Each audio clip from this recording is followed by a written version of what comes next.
kita bersama berusaha semaksimal mungkin untuk meningkatkan ketakwaan kita kepada Allah Subhanahu wa taala, yaitu imtithalul awamiri wa ijtinabun nawahi, menjalankan segala perintah-perintah Allah Subhanahu wa taala dan menjauhi segala larangan-larangan Allah Subhanahu wa taala melalui pesan-pesan baginda Nabi besar Muhammad sallallahu alaihi wasallam. Hadirin sidang Jumat yang dirahmati oleh Allah Subhanahu wa taala. Kita berada di penghujung bulan Syawal. Bulan Syawal artinya bulan di mana kita meningkatkan kualitas ibadah kita kepada Allah Subhanahu wa taala. Bulan di mana kita menambahkan rasa takut kita kepada Allah Subhanahu wa taala. Bulan Syawal adalah bulan di mana Allah Subhanahu wa taala menfitrahkan diri kita. Allah Subhanahu wa taala mensucikan diri kita. Maka apabila hubungannya itu dengan Allah Subhanahu wa taala, maka Allah Subhanahu wa taala membuka selebar-lebarnya pintu maaf.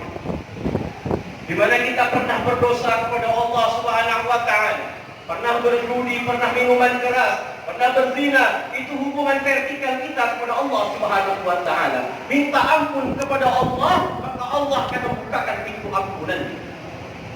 Sebumbung langit pun dosa kita hadapkan kepada Allah, rintihkan kepada Allah, teteskan air mata kita kepada Allah, maka Allah akan membukakan pintu ampunan.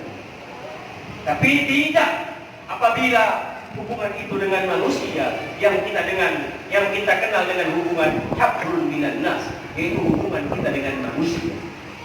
Hubungan vertikal kita dengan manusia harus dengan membuka pintu maaf sesama kita.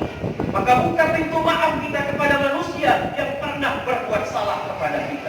Kalaulah kita berbuat membalas kebaikan dengan orang yang telah berbuat baik kepada kita, itu biasa. Kafiul hasan bil hasan, itu biasa dan itu lumrah. Orang berbuat baik kepada kita dan kita berbalas baik kepada dia, itu biasa. Tapi yang luar biasa adalah yang diajarkan konsep dari Muhammad sallallahu alaihi wasallam. Ahsin man asa'a ilaih, berbuat baiklah kepada orang yang telah berbuat jahat kepadamu. Itu yang luar biasa dan itu sulit dilakukan kepada kita.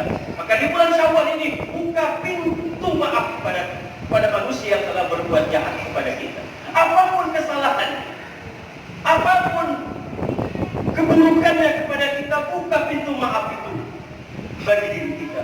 Berkaca kepada Nabi besar Muhammad sallallahu alaihi wasallam, manusia yang telah diputus oleh Allah Subhanahu wa taala. Nabi Muhammad sallallahu alaihi wasallam pernah memaafkan seseorang yang telah membunuh pamannya. Siapa dia? Wahsy bin Harb dan Hindun bin Utbah.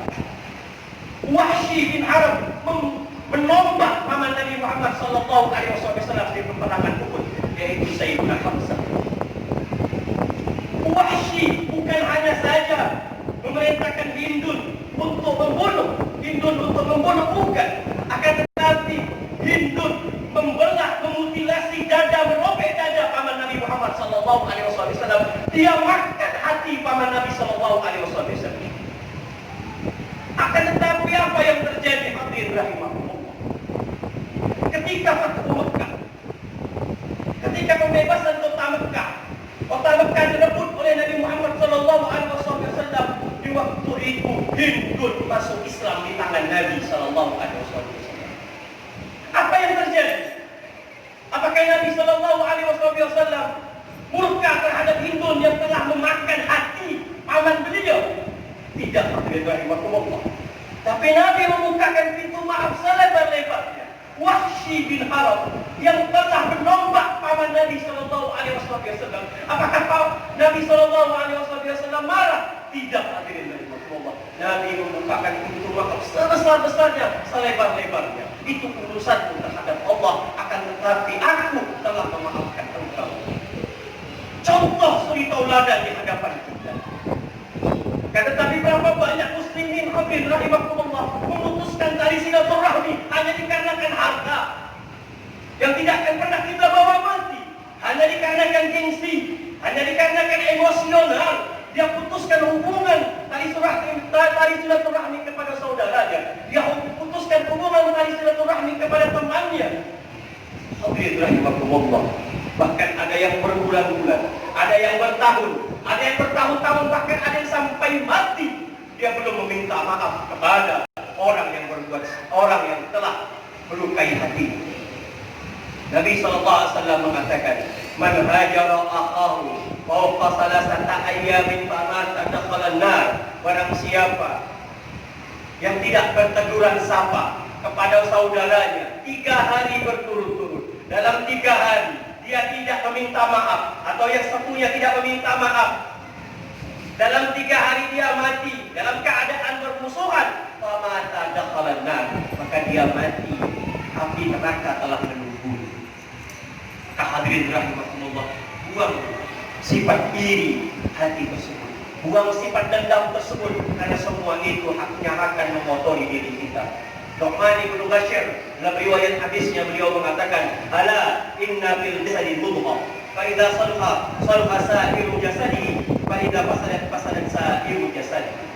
Sesungguhnya di dalam tubuh kita itu ada segumpal darah, dan itu berbentuk segumpal daging. Apabila daging tersebut bersih, maka bersih juga semua jasad kita. Apabila daging tersebut, segumpal daging tersebut kotor, maka kotor juga diri kita. Apakah itu? Ala wahyal qalb. Ketahuilah itu adalah hati. Maka hati ini adalah muara dari diri kita. Maka Allah Subhanahu wa taala hanya melihat hati kita. Maka Nabi sallallahu alaihi wasallam mengatakan, "Innallaha la yanzuru ila aswarikum wa la yanzuru ila jamalikum wa la yanzuru ila ajsadikum, walakinallaha yanzuru ila qulubikum." Ketahuilah bahwasanya Allah Subhanahu wa taala tidak pernah melihat tampannya kalian. Tidak. Allah Subhanahu wa taala tidak pernah melihat jasadnya kalian. Allah Subhanahu wa taala tidak akan pernah juga melihat postur tubuh kalian. Akan tetapi yang Allah lihat adalah hati kalian. Bagaimana hati kita?